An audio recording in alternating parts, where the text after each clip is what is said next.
नमस्कार, social news 24 में आप सभी का स्वागत है। इस वक्त हम मौजूद हैं हसनपुरा नगर पंचायत के ये यूनिक एकेडमी कोचिंग सेंटर है और यहाँ के बच्चों ने शानदार मार्क्स लाकर इस संस्था का नाम रोशन किया है बिहार मैट्रिक बोर्ड में। और अधिकतर बच्चों का यहाँ पर फर्स्ट डिवीजन आया है, लगभग 90% से ज़्यादा बच्चों का फर्स्ट डिवीजन आया है। और जो फर्स्ट डिवीजन से थोड़ा सा कम है वो भी बहुत अच्छा मार्क्स लाए हैं। तो आज हम बातचीत करेंगे यहाँ के बच्चों से और जानेंगे इसके पीछे की तैयारी, इसके पीछे की मेहनत और उनके एम्बिशन के बारे में और इस संस्था के बारे में जो किस तरीके से तैयारी करवाते हैं यहाँ के डायरेक्टर के बारे में और उससे भी बातचीत करेंगे। आपके संस्था की बात करें तो बहुत से लड़के यहाँ पे फर्स्ट डिवीजन आए हैं, लड़के लड़कियाँ 92% फर्स्ट डिवीजन लड़के आए हैं। इसके पीछे आपकी क्या स्ट्रेटजी रहती है, किस तरह का डिसिप्लिन रहता है आपके संस्था में? सबसे पहले सर कि मैं आपका हार्दिक स्वागत करता हूँ कि आप अपने कीमती वक्त को देकर हमारे कोचिंग में आए सर। और जो आपने क्वेश्चन किया कि सबसे पहली चीज़ की सर कोचिंग के माध्यम से हम एक यूनिक एकेडमी के डायरेक्टर शौकत अली, जो मेरा सब्जेक्ट साइंस है, मैं फ़िज़िक्स और केमिस्ट्री स्पेशली मैं पढ़ाता हूँ। और मेरा बच्चों के लिए स्पेशली मेरा ये रहता है कि हम जो भी पॉइंट्स को पढ़ाएं, जो भी चीज़ को हम पढ़ाएं, जिस टॉपिक को पढ़ाएं, उस टॉपिक को लेकर, उस पॉइंट को लेकर और आसानी से, यानी कि अपने लैंग्वेज में उसको आसान करके ताकि बच्चों को प्रोवाइड किया जाए, उसको दिया जाए। और बच्चा क्या है कि बच्चे सर जो भी होते हैं, अगर वो चाहें, थोड़ा सा यदि वो चाहे, कोशिश करे, मेहनत करे, तो उस सवाल को, उस क्वेश्चन को वो इजीली वो कर सकते हैं सर। क्योंकि हम लोग क्या है कि सर जितने भी टीचर्स हैं वो सारे के सारे टीचर्स एक माध्यम है जिसके ज़रिए वो बच्चा कुछ कर पाता है। असल में करना तो बच्चा को है सर, कि वो बच्चा कितना मेहनत कर पाता है। हम लोग एक ज़रिए हैं, हम लोग 2.5 घंटे बच्चों को अपने पास रखते हैं और उस 2.5 घंटे के अंदर उसको जो भी प्रोवाइड करते हैं हम लोग कर पाते हैं सर। काल में बहुत से प्राइवेट संस्था बंद थे जी सर, उस समय आपका भी बंद हो जी सर। किस तरीके से संतुलन बनता था, क्या कंटिन्यूटी रहती थी एजुकेशन को लेकर? जैसे एग्ज़ाम भी आने वाला था मैट्रिक का, तो उस समय क्या चल रहा था आप और स्टूडेंटों के बीच का? जो बिल्कुल सर, संस्था बंद होने के बावजूद भी हम लोग बच्चों से कांटेक्ट में थे, मोबाइल के ज़रिए फ़ोन हमेशा करके, या फिर जैसे भी उस बच्चों को अगर कोई प्रॉब्लम हो, किसी क्वेश्चन का अगर सोल्यूशन नहीं हो, तो हम लोग तुरंत का तुरंत उसको सोल्यूशन करके और वहाँ तक उसको भेजते थे, ताकि बच्चा उसको क्लियर करके वो क्लियर कर सके, ताकि उसको परेशानी ना हो, कोई प्रॉब्लम नहीं हो सर।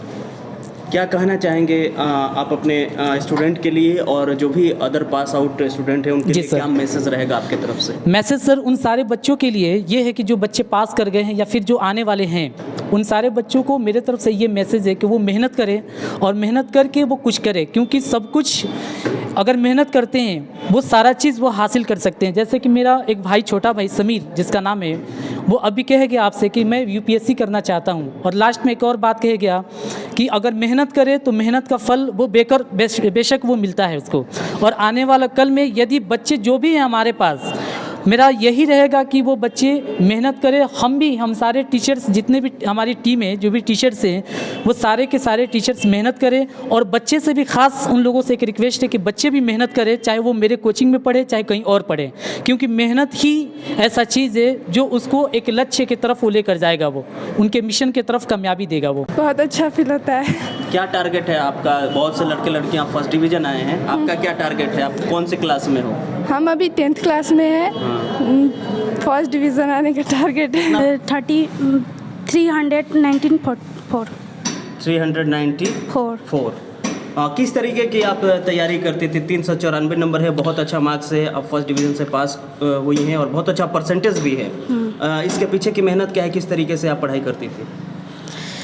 पढ़ने का तो मैं रोज़ सुबह 3 बजे या 2 बजे उठ के पढ़ती थी। फिर भी अगर मैं कभी कभी सो भी जाती थी तो मेरा सुबह उठ के मैं इतनी करती थी कि मैं क्यों नहीं पढ़ी, और फिर मैं दिन में जब टाइम मिलता था तो मैं पढ़ लिया करती थी। सबसे अपनी पढ़ाई पूरी। बढ़िया विषय कौन सा लगता है आपको पढ़ने में? सबसे अच्छा विषय मेरा मैथ रहा, लेकिन मैं सारे सब्जेक्ट को एकदम बराबर देख के पढ़ी। अच्छा, क्या बनना चाहेंगी आप पढ़ लिख कर? आगे तो मैं अभी तो कुछ सोची नहीं हूँ। मैं जो मेरे सामने आता गया मैं उसको अब चाहती हूँ कि इसको अच्छे से पढ़ती जाऊँ, और जो भी सामने आए मैं उसको अच्छे से अप्लाई करूँ अपने। इस सफलता का श्रेय आप किसको देंगी?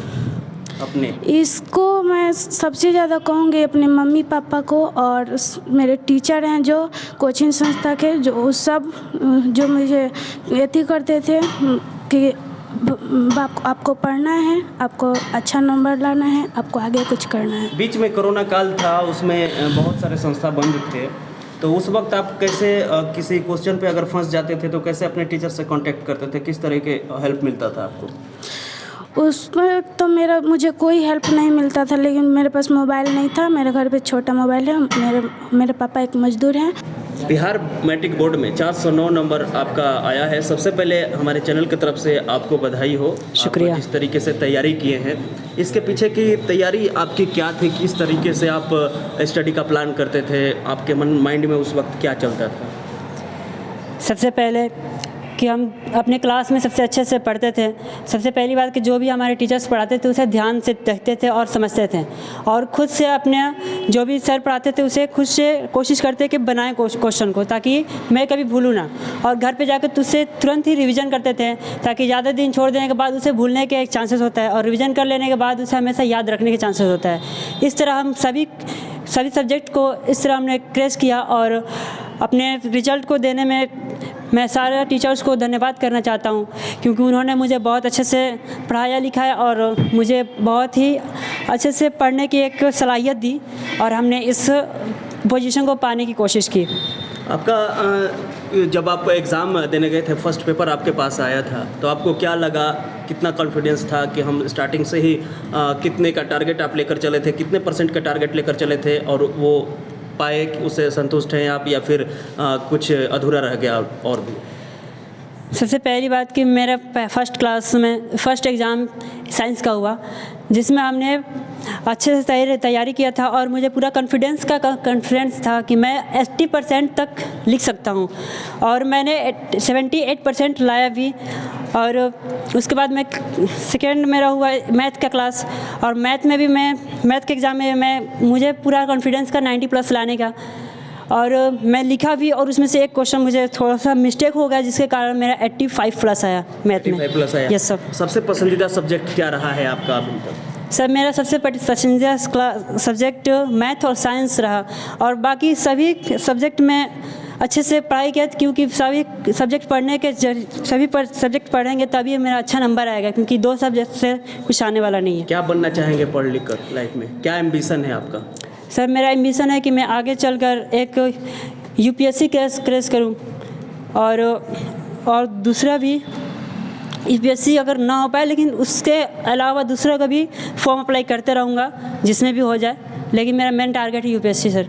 UPSC क्रैक करने के लिए बहुत ज़्यादा कड़ी मेहनत करनी होती है। इसको आप कितना ईजी समझते हैं? सर, ये तो ईजी है नहीं, लेकिन अगर मेहनत करें तो हर काम ईजी है, और मेहनत की बदौलत हर एक काम आप कर सकते हैं, हर एक पोजीशन पा सकते हैं। तो हम यही कहते हैं कि UPSC या फिर कोई भी आप एग्ज़ाम दें तो उसमें अच्छे से मेहनत करें, उस पोजीशन पे मेहनत करें, ताकि आप फर्स्ट बार में उसे निकालने की कोशिश करें, तो इंशाल्लाह आप निकाल सकते हैं। सफलता का श्रेय किसको देंगे? अपने सफलता का श्रेय अपने पेरेंट्स और टीचर्स को देंगे, क्योंकि उन्होंने मुझे बहुत ही मतलब सपोर्ट किए, ताकि मैं अच्छे से पढ़ लिख सकूं। और मुझे जो भी लॉकडाउन की वजह से बहुत सारी मुझे पढ़ाई भी नहीं हो पाया क्लास में, तो सर लोग ने हमें लास्ट टाइम 2-3 महीना में 2 बार 3 बार क्लास को कराया, ताकि हम लोग अच्छे से रिजल्ट ला सकें। पिछले साल आप टॉपर रही थी इस संस्था से, और आप ही के नक्शे कदम पे चलते हुए यहाँ के और भी स्टूडेंट आप जैसे नंबर लाए हैं, क्या कुछ कहेंगे इस खुशी के मौके पर? अच्छी बात है, नंबर लाएँ तो, और आगे भी जाकर नंबर अच्छे से लाएँ।